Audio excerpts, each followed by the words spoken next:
며느리가 집에 없을 줄 알았는데 현관문이 열리면서 시작된 악몽. 베란다에 숨어 30분간 녹음한 파일 하나가 모든 걸 바꿨습니다. 과연 이 시어머니의 복수는 성공했을까요? 안녕하세요. 저는 김영숙이라고 합니다. 정말 어처구니 없던 제 이야기를 좀 들어주세요.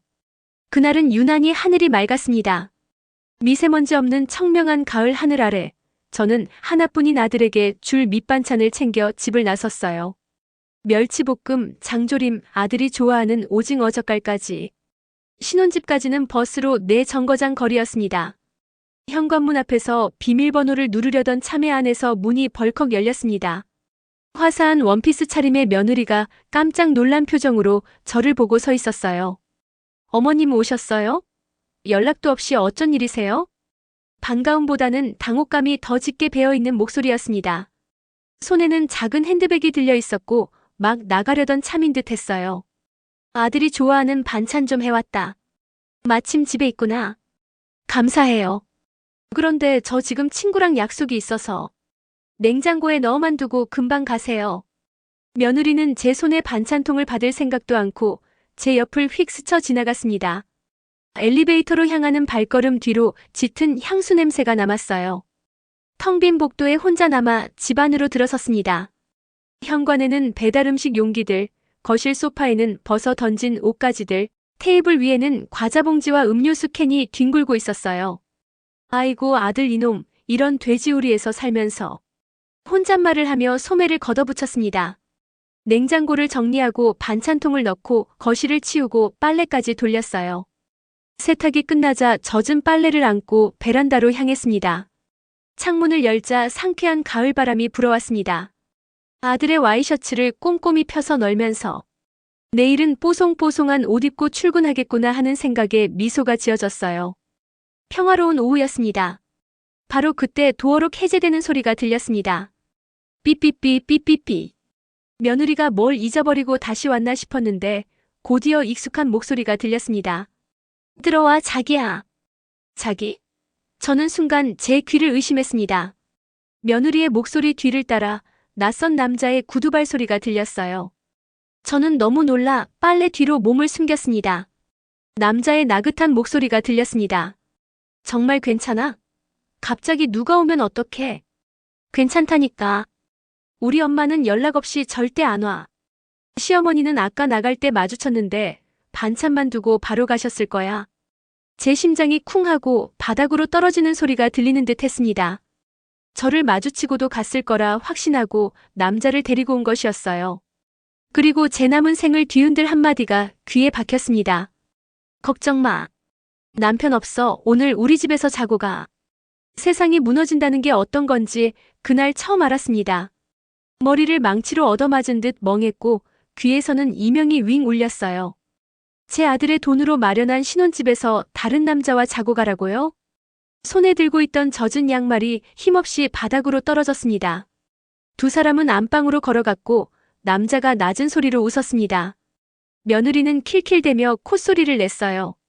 안방 문이 찰칵하고 닫히는 소리가 들린 후에야 겨우 숨을 쉴 수 있었습니다. 그때 주머니에서 스마트폰이 진동했습니다. 떨리는 손으로 폰을 꺼내 녹음 버튼을 눌렀어요. 이 믿을 수 없는 현실을 어딘가에 붙잡아두지 않으면 제가 미쳐버릴 것 같았습니다. 지금 당장 저 문을 박차고 들어가야 마땅했지만 저는 그럴 수 없었습니다. 분노보다 더 큰 감정이 저를 짓누르고 있었어요. 아들에 대한 미안함과 제 자신에 대한 참담함이었습니다. 소리 없는 탈출을 감행해야 했습니다. 저는 간신히 일어나 맨발로 고양이처럼 발소리를 죽여가며 베란다를 나섰습니다. 거실을 가로지르는 몇 걸음이 살얼음 위를 걷는 것 같았어요. 현관에서 신발을 손에 쥐고 문고리를 잡았습니다. 디지털 도어록을 해제하는 순간이 영원처럼 느껴졌어요. 철컥하는 작은 소리가 천둥처럼 크게 들렸지만 다행히 안에서는 아무 기척이 없었습니다. 문을 한 뼘만 열고 몸을 구겨 넣듯 빠져나왔습니다. 마지막으로 집안을 돌아보고 조용히 문을 닫았어요. 철컥 잠기는 소리는 제 아들의 신혼생활과 제 평온했던 노년에 내려진 사형선고 같았습니다. 복도에 나와서야 겨우 숨을 토해낼 수 있었습니다. 벽에 등을 기댄 채 주저앉고 말았어요. 온몸에 힘이 풀려 집으로 돌아갈 기운도, 이 상황을 어떻게 해야 할지 판단도 서지 않았습니다. 그날 제 아들의 행복과 제 평범했던 일상은 그렇게 산산조각 나버렸습니다. 한참을 넘나간 사람처럼 앉아있다가 저는 비틀거리며 아파트를 빠져나왔습니다. 후문공원 벤치에 앉아 주머니 속 스마트폰을 꺼냈어요. 녹음 시간은 30분을 넘어가고 있었습니다. 떨리는 손으로 재생 버튼을 눌렀습니다. 들어와, 자기야. 며느리의 목소리가 소름 끼칠 정도로 선명했습니다. 이어서 들리는 남자의 목소리, 그리고 남편 없어, 자고 가라고 속삭이는 간교한 목소리까지. 제가 들었던 모든 것이 현실임을 이 작은 기계가 명확하게 증명하고 있었습니다. 가장 먼저 떠오른 것은 아들이었습니다. 하지만 아들은 며느리에게 푹 빠져 있었어요. 결혼 전부터 제가 며느리에 대해 조심스럽게 한마디라도 하면 엄마, 며느리는 솔직한 게 매력이에요. 요즘 애들이 다 그런데 너무 빡빡하게 보지 마세요라며 아내 편만 들었습니다. 만약 제가 이 녹음 파일 하나만으로 아들에게 말한다면 며느리는 분명 거짓말을 해댈 겁니다. 어머님, 그건 그냥 친구랑 장난친 거예요. 술김에 한 농담이라고요. 안 되었습니다. 섣불리 움직여서는 안 됐어요. 저 여우 같은 며느리가 발 뺄 수 없는 명백한 증거가 필요했습니다. 녹음 파일 하나만으로는 부족했어요. 머릿속에 한 사람이 떠올랐습니다. 저보다 5살 어린 제 여동생 영희였어요. 영희는 불의를 보면 참지 못하고 할 말은 다 해야 직성이 풀리는 불 같은 성격이었습니다. 떨리는 손으로 동생에게 전화를 걸었습니다. 언니, 웬일이야? 저는 동생의 목소리를 듣는 순간 애써 억누르고 있던 감정이 폭발했습니다. 흐느끼며 오늘 오후의 끔찍한 일들을 전부 털어놓았어요. 제 이야기를 듣고 영희의 목소리는 얼음처럼 차갑고 분노에 차 있었습니다. 그 미친 것들. 언니, 내가 지금 바로 갈게. 당장 우리 집으로 와. 동생 집에 도착했을 때 저는 거의 탈진 직전이었습니다. 영희는 따뜻한 물을 제 손에 쥐어주고 맞은편에 앉았어요. 언니, 지금 울 때가 아니야. 이럴 때일수록 정신 똑바로 차려야 해. 일단 사진부터 보자. 영희는 노트북을 가져와 제 스마트폰과 연결했습니다.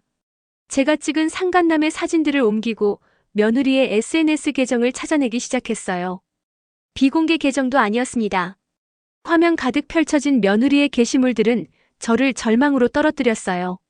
온갖 명품 옷과 가방, 최고급 호텔 레스토랑, 해외 휴양지. 제 아들의 월급으로는 감당할 수 없는 사치들이었습니다. 어머님, 저 아들 고생하는 거 싫어요.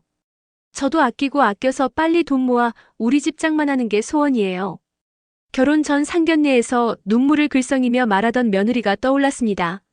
우리는 게시물을 샅샅이 훑어보다 필라테스 운동하는 여자, 우리쌤 최고라는 해시태그가 달린 단체 사진에서 발걸음을 멈췄습니다. 며느리 바로 옆에서 환하게 웃고 있는 남자. 제가 오늘 본 바로 그 상간남이었어요. 찾았다. 영희는 사진에 태그된 사람들의 계정을 클릭하며 그 남자의 신상을 파고들었습니다. 마침내 우리는 그의 개인 SNS를 찾아냈어요. 정민호. 퍼스널 트레이너이자 필라테스 강사였습니다. 그의 계정에는 며느리의 흔적이 곳곳에 있었어요. 단둘이 찍은 사진들, 그리고 결정적인 댓글들. 어떤 사진에서는 며느리가 그의 시계를 가리키며 웃고 있었고 깜짝 선물 고마워요. 제이라는 글이 적혀 있었습니다.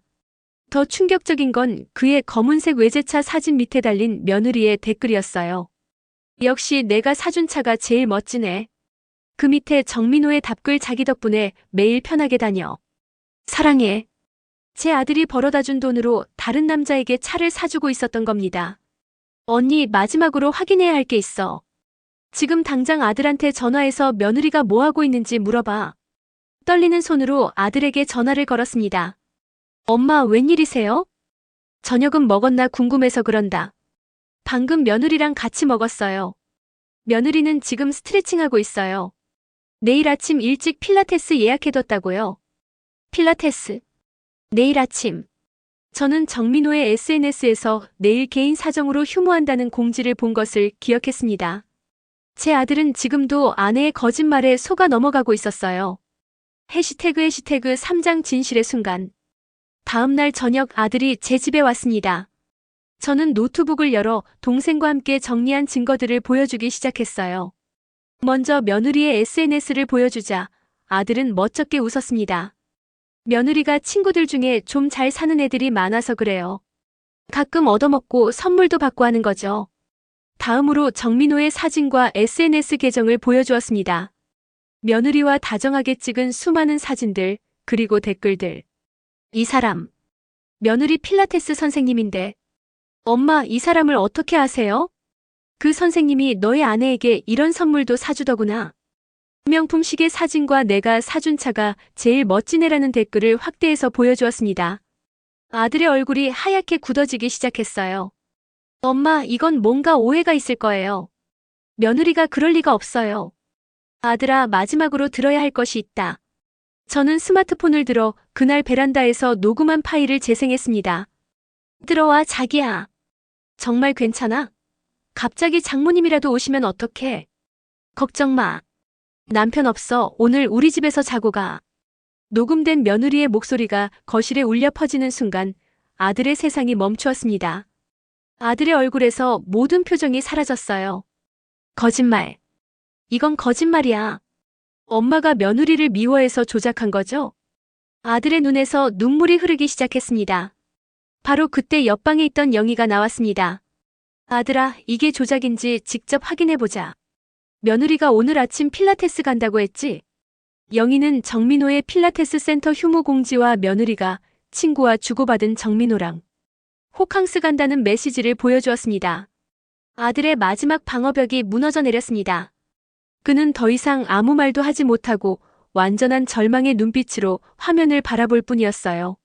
아들은 아내의 배신을 확인한 후 완전히 달라졌어요. 소파에 기대어 가늘게 떨던 그의 몸에서 모든 감정이 사라져버렸답니다. 텅 빈 눈동자와 굳게 담은 입술만이 남았더군요. 순진한 사랑꾼이었던 그는 이제 배신당한 남편이자 직접 심판을 내리려는 복수자가 되어 있었죠. 제 문제는 이제 제 손으로 직접 끝내야죠. 그 말을 남기고 집을 나선 아들은 며칠간 어머니에게 자신의 계획을 말하지 않았습니다. 전화를 걸어도 괜찮아요, 엄마. 걱정 마세요라는 짧은 대답만 할 뿐이었어요. 그 침묵이 어머니를 더욱 불안하게 만들었지만 아들은 자신만의 방식으로 복수를 준비하고 있었답니다. 어느 날 저녁 아들에게서 전화가 걸려왔어요. 며칠 전에 폭풍 같던 감정은 온데간데 없고 잘 벼려진 칼날처럼 서늘하고 단단한 기운이 느껴지더군요. 저 내일부터 1박 2일 부산으로 급하게 출장을 가게 됐어요. 이것은 거짓말이었습니다.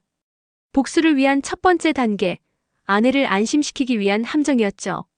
아들은 이제 완벽한 연기자가 되어 있었어요. 며느리 좀 잘 부탁드릴게요라는 그의 목소리에는 어떤 감정도 실려 있지 않았답니다. 어머니는 아들의 계획이 시작되었음을 직감하고 영희 이모에게 연락했어요. 이제 그들의 긴 기다림과 준비가 결실을 맺을 때가 온 것이었죠. 다음 날 아침 아들은 정말로 출장을 가는 사람처럼 큰 트렁크를 끌고 집을 나섰습니다. 하지만 그는 회사로 가지 않고 집 근처 한적한 골목에 차를 세워두고 감시를 시작했어요. 어머니는 평소처럼 며느리에게 전화를 걸어 시어머니 역할을 연기했답니다. 아들 출장 잘 갔니? 밥은 먹여보냈어? 며느리는 살갑게 대답했지만 그 뻔뻔함에 어머니는 치가 떨렸죠. 하지만 아들의 계획을 위해 역겨움을 감수했어요. 오후가 되자 아들에게서 메시지가 도착했습니다. 그놈한테 전화하네요. 웃으면서. 남편이 출장을 가자마자 신이 나서 상간남에게 연락하는 아내의 모습이더군요. 아들은 지금 어떤 심정으로 그 광경을 지켜보고 있을까요? 어머니는 답장조차 보낼 수 없었답니다. 해질 무렵 결정적인 메시지가 왔어요. 집으로 들어갔습니다. 둘이 같이. 어머니는 참았던 눈물을 터뜨렸습니다. 안도감과 아들이 겪고 있을 고통에 대한 슬픔이 뒤섞였어요. 자정이 지나서야 아들에게서 전화가 걸려왔답니다. 지금이에요. 사돈 어른들께 전화하세요. 아들은 막힘없이 외운 대본을 읽듯 지시했죠. 며느리가 집에 도둑이 든 것 같다고 놀라서 전화했다고 하라는 것이었어요. 어머니는 떨리는 마음으로 사돈에게 전화를 걸었습니다. 지금 큰일 났어요. 방금 며느리한테 전화가 왔는데 집에 도둑이 든 것 같다고 무서워서 벌벌 떨고 있어요. 혼신을 다한 연기에 사돈 내외는 완전히 속아 넘어갔답니다. 그들은 다급하게 전화를 끊고 딸의 집으로 향했어요. 이제 모든 배우가 무대 위에 올랐죠. 연출가는 아들이었습니다. 어머니와 영희는 택시를 타고 아들집 근처에 도착했어요. 아파트 단지는 깊은 밤의 정적에 잠겨 있었지만 아들집 창문에는 불이 환하게 켜져 있었답니다. 이미 전쟁은 시작된 것이었죠. 그들은 화단 뒤편 어둠 속에 몸을 숨기고 상황을 지켜보았습니다. 곧 잠옷바람에 겉옷만 걸친 사돈 내외가 헐레벌떡 뛰어들어가는 모습이 보였어요. 딸에게 큰일이라도 생긴 줄 알고 달려온 것이었답니다. 사돈 내외가 초인종을 누르자 아들이 직접 문을 열어주었죠. 너무나 평범한 모습에 사돈들은 당황했습니다. 아니, 자네가 왜 여기 있나? 부산 출장 갔다면서. 장인어른, 장모님 오셨습니까? 들어오시죠. 아들은 정중하게 인사하고 그들을 집 안으로 안내했어요. 사돈 내외가 며느리는 도둑은 어떻게 됐고? 라며 어리둥절해하며 거실로 들어선 순간 안방 문이 열렸답니다. 잠옷 가운 차림의 며느리와 허둥지둥 옷을 입는 상간남 정민호가 나왔어요. 거실에 모인 5사람이 마주하는 순간 시간은 그대로 멈췄죠. 며느리와 정민호는 부산에 있어야 할 남편이 눈앞에 있는 현실을 믿을 수 없어 했습니다. 상간남은 재빨리 상황을 파악하고 뒤도 돌아보지 않고 현관으로 도망쳤어요. 아들은 그를 잡지 않았답니다. 어차피 법의 심판으로 충분히 죗값을 치르게 할 수 있었으니까요. 며느리는 마지막 발악으로 연기를 시작했죠. 오빠, 내 말 좀 들어봐. 이건 오해야. 저분은 우리 필라테스 선생님인데. 하지만 아들은 더 이상 속지 않았습니다. 그는 스마트폰을 꺼내 블루투스 스피커에 연결하고 재생 버튼을 눌렀어요. 조용한 거실에 며칠 전 녹음된 끔찍한 대화가 울려 퍼지기 시작했답니다. 걱정 마. 남편 없어. 오늘 우리 집에서 자고 가. 자신의 목소리를 들은 며느리의 얼굴은 하얀 종이장처럼 구겨졌어요. 사돈 내외 역시 경악을 금치 못했죠. 모든 것이 탄로나자 며느리는 더 이상 용서를 구하지 않았습니다. 그녀의 본색이 드러나기 시작했어요. 그래, 어쩔 건데? 당신이 나한테 해준 게 뭐가 있는데? 맨날 피곤하다, 힘들다, 잠만 자기 바빴잖아. 나는 여자로서 사랑받고 싶었어. 이게 다 당신 탓이라고. 기가 막힌 적반하장이었답니다. 자신의 불륜을 남편 탓으로 돌리는 뻔뻔함에 아들은 허탈한 웃음을 터뜨렸어요. 그때 더 이상 참을 수 없었던 어머니와 영희가 집 안으로 들어섰죠. 며느리는 어머니를 향해 손가락질하며 악을 썼습니다. 어머님이 꾸민 짓이죠? 처음부터 내가 마음에 안 들어서 나를 내쫓으려고 이런 함정을 판 거죠? 모든 책임을 시어머니에게 떠넘기려는 추악한 모습이었어요. 장인이 딸의 뻔뻔한 모습에 격분하여 손을 들자 아들이 그 앞을 막아섰답니다. 장인어른, 그만하십시오. 저런 여자 때문에 손 더럽히실 필요 없습니다. 아들은 모든 사람을 차례로 둘러보고 이 길고 긴 막장 드라마의 마지막을 고하는 차갑고 단호한 한마디를 내뱉었어요. 우리 오늘부로 끝내. 그것은 이혼 선고였습니다. 더 이상의 변명도 용서도 없는 완벽한 관계의 종말이었죠. 며느리는 그 자리에 주저앉아 악을 쓰며 울부짖었지만 그 울음소리는 이미 산산조각난 아들의 마음을 되돌리기엔 너무나도 공허한 소음일 뿐이었답니다.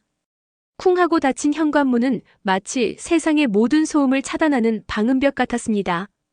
방금 전까지 집안을 가득 채웠던 며느리의 악다구니와 사돈 내외의 울음소리가 거짓말처럼 사라지고 거실에는 무거운 정적만이 감돌았습니다. 저는 그제야 비로소 숨을 제대로 쉴 수 있었어요. 제 옆에 있던 동생 영희도 안도의 한숨인지 허탈한 숨인지 모를 숨을 길게 내쉬었습니다.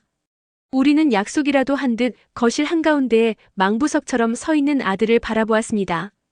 아들은 굳게 닫힌 현관문을 한참 동안 응시하고 있었습니다. 그 뒷모습이 어찌나 위태로워 보이는지 금방이라도 모래성처럼 스르르 무너져 내릴 것만 같았어요. 저는 차마 아들에게 다가가지 못하고 그저 발만 동동 굴 뿐이었습니다. 모든 것이 끝났지만 사실은 이제부터가 진짜 시작이었습니다. 제 아들이 감당해야 할 배신의 상처와 그 후유증은 이제 막 그 끔찍한 실체를 드러내기 시작한 것이니까요. 조금 전 이 집을 나간 사람들의 흔적이 거실에 흉측하게 남아 있었습니다. 며느리가 벗어 던진 듯한 가운, 허둥지둥 도망치던 상간남이 떨어뜨린 것인지 모를 차키, 그리고 사돈 부인이 딸을 말리다 떨어뜨린 손수건까지. 이 모든 것이 방금 전의 아수라장을 생생하게 증언하고 있었죠. 아들은 천천히 몸을 돌렸습니다. 그 얼굴에는 어떤 감정도 읽을 수 없었어요. 텅 비어버린 눈동자로 저와 영희를 한번 훑어본 아들은 거실 바닥에 널브러진 것들을 향해 걸어갔습니다. 그리고는 아주 기계적인 동작으로 며느리가 남기고 간 명품 가방과 옷들, 보석들을 하나씩 주워 담기 시작했어요. 마치 쓰레기를 줍는 사람처럼 아무런 미련도 분노도 느껴지지 않는 무감각한 몸짓이었습니다. 아들아, 그만하렴. 그런 건 나중에 사람 시켜서 치우면 돼. 제가 안쓰러운 마음에 말리자 아들은 저를 돌아보지 않은 채 나지막이 말했습니다. 아니에요, 엄마. 시작을 제 손으로 했으니 마무리도 제 손으로 해야죠. 이 더러운 것들을 이 집에 단 하루도 더 두고 싶지 않아요. 아들의 목소리는 메마른 사막 같았습니다. 저는 더 이상 아들을 말릴 수가 없었어요.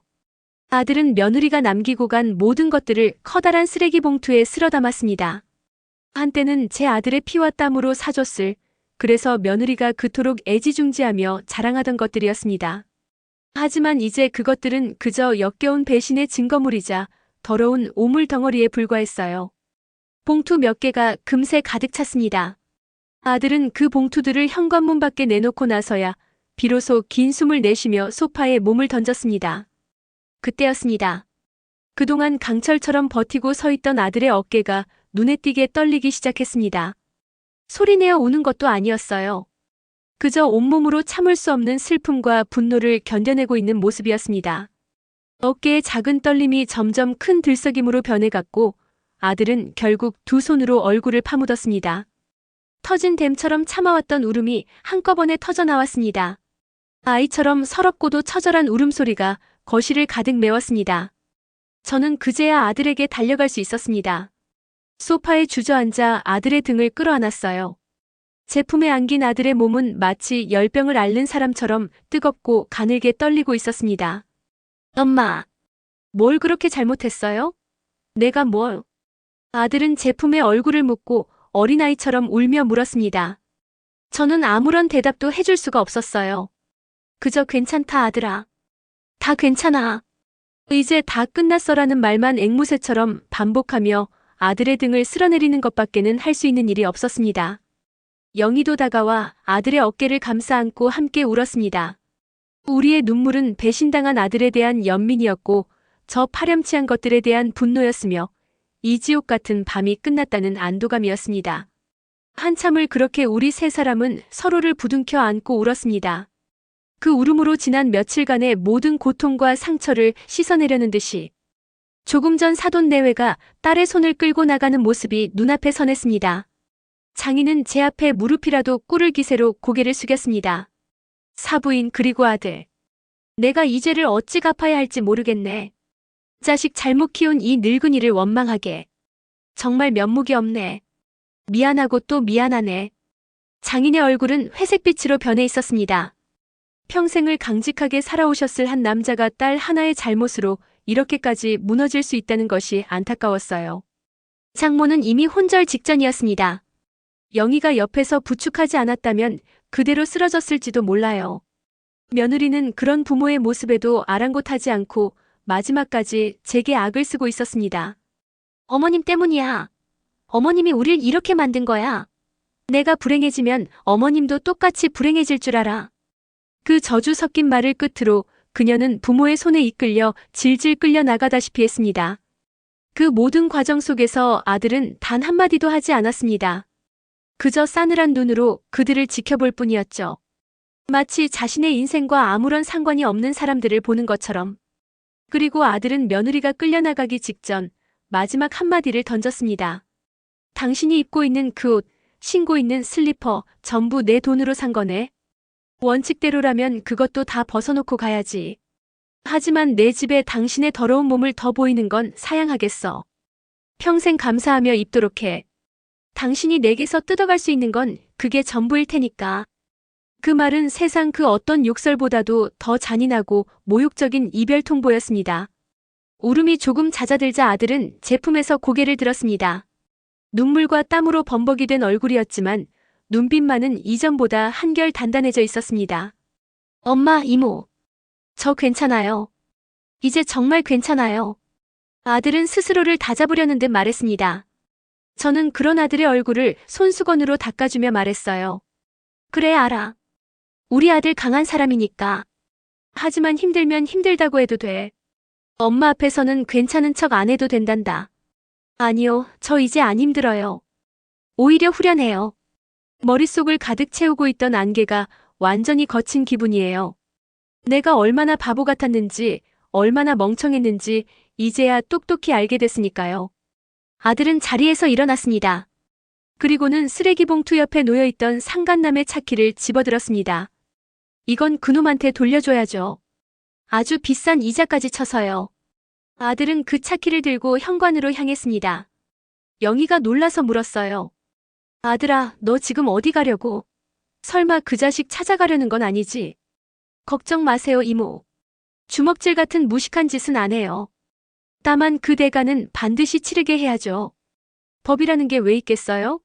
사람 피 말리는 데는 법만큼 좋은 게 없거든요. 아들의 입에서 나온 말이라고는 믿기 힘든 서늘하고도 냉정한 말이었습니다. 저는 아들의 그 변화가 두려우면서도 한편으로는 대견했습니다. 더 이상 사랑에 눈이 멀어 질질 끌려다니던 제 아들이 아니었어요. 그는 이제 자신의 인생을 되찾기 위해 차가운 복수를 계획하는 어른이 되어 있었습니다.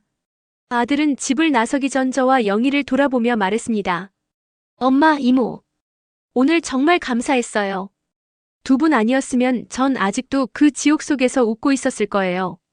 이 은혜는 평생 잊지 않을게요. 이 집은 당분간 좀 비워둬야 할 것 같아요.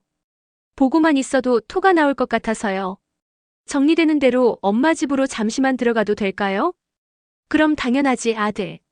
그게 무슨 소리야? 너는 내 아들인데. 언제든 와, 엄마가 맛있는 밥 해놓고 기다리고 있을게. 제 대답에 아들은 아주 오랜만에 희미하게 웃었습니다. 그 짧은 미소에 저는 우리에게도 다시 희망이 있음을 느낄 수 있었습니다. 아들은 떠났고 집에는 다시 저와 영희만이 남았습니다. 영희는 거실을 한번 둘러보더니 단호하게 말했습니다. 언니, 우리가 치우자. 아들이 썩은 걸 다시 보게 할 수는 없어. 우리는 그날 밤 날이 새도록 아들의 집을 청소했습니다. 며느리의 흔적이 남은 모든 물건들을 버리고 가구 배치를 새로 하고 집안 곳곳에 소금을 뿌렸습니다. 마치 악귀를 쫓아내는 의식을 치르는 것처럼. 몸은 고되고 힘들었지만 마음만은 후련했습니다. 이 집을 더럽혔던 악연의 흔적을 우리 손으로 깨끗이 지워내고 있었으니까요. 창밖으로 동이 트기 시작할 무렵 집은 비로소 본래의 모습을 되찾았습니다. 아직 아들의 상처가 아물려면 먼 길이 남았겠지만 우리는 알고 있었습니다. 가장 어두운 밤이 지나면 반드시 아침이 온다는 것을요. 그리고 우리에게는 마침내 그 길고 길었던 밤이 끝나고 있었습니다. 심판의 밤이 지나고 며칠의 시간이 흘렀습니다. 아들은 그날 이후로 정말로 자신의 신혼집에 발을 들여놓지 않았습니다. 대신 모든 것을 정리하고 작은 가방 하나만 든 채 제 집으로 들어왔어요. 아들은 눈에 띄게 말이 없어졌고 얼굴은 반쪽이 되어 있었습니다. 하지만 저는 아들을 보채지 않았습니다. 그저 묵묵히 따뜻한 밥을 차려주고 깨끗한 옷을 내어주는 것만이 제가 할 수 있는 전부였답니다. 그게 전부 다였어요. 여기까지 함께 해주셔서 감사합니다. 이 사연을 들으시고 어떤 느낌이 드셨나요? 댓글로 여러분의 솔직한 생각을 남겨주세요. 그리고 이 깊은 울림을 친구, 가족과 꼭 나눠보세요. 여러분의 작은 공유 한 번이 누군가에겐 큰 위로가 됩니다.